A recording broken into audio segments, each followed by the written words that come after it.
గారు ఏం పంపించారు? మున్సిపాలిటీ కౌన్సిల్ అప్రూవల్ తీసుకురామని చెప్పారు.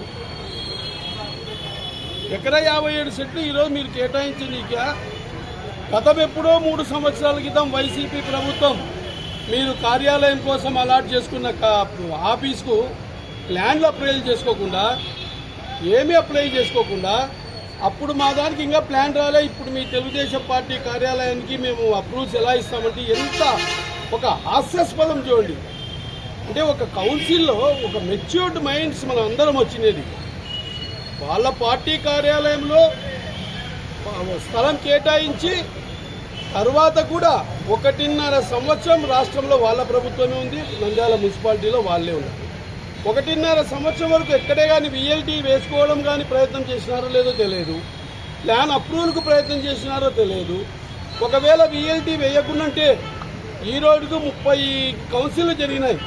35-36 కౌన్సిల్లు జరిగితే 35-36 కౌన్సిళ్లలో మాకు విఎల్టీ వేయలేదని మున్సిపాలిటీ దృష్టికే తీసుకురాలేదు. ఈరోజు నంద్యాల తెలుగుదేశం పార్టీ కార్యాలయానికి స్థలం కేటాయించేటప్పుడు మాకు విఎల్టీ వేయలేదు కాబట్టి ఇది కూడా అప్రూవల్ చేయనికే లేదు అని ఏదో చిన్నపిల్లలు కొట్లాడతారు చూడండి. నాకు ఆ తాయలం ఇయ్యలేదు కాబట్టి నీకు ఈ తాయలం ఇయ్యమని చెప్పి చిన్నపిల్లలు ఇళ్లలో స్కూళ్ళలో కొట్లాడినట్టుంది. ఇంకొక దౌర్భాగ్యమైన విషయము, అజెండా అయిపోలేదు, సమస్యల గురించి పరిష్కరించలేదు. మా మాటలకు మేము అడుగుతున్న ప్రశ్నలకు జవాబులు లేవు వాళ్ళ దగ్గర. మేము ఒకటే అడుగుతున్నాం, ఏమని అక్కడ వైఎస్ఆర్సీపీ కార్యాలయానికి మున్సిపాలిటీలో అప్రూవల్ అయిన తర్వాత 1.5 సంవత్సరం మీ ప్రభుత్వమే ఉంది. అప్పుడు ఎందుకు విఎల్టీ ఇచ్చుకోలేదు? అప్పుడు ఎందుకు ప్లాన్ అప్రూవల్ చేసుకోలేదు? అప్పుడు ఎందుకు కట్టుకోలేదు?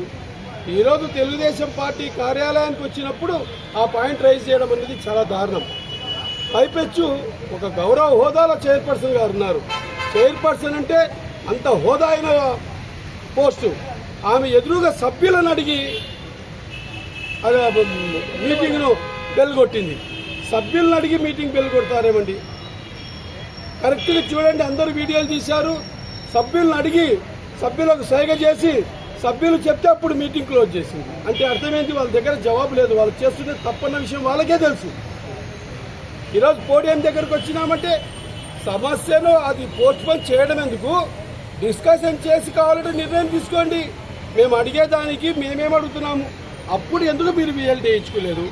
అప్పుడు ఎందుకు ప్లాన్ అప్రూవల్ చేసుకోలేదు? అప్పుడు ఎందుకు కట్టుకోలేదు?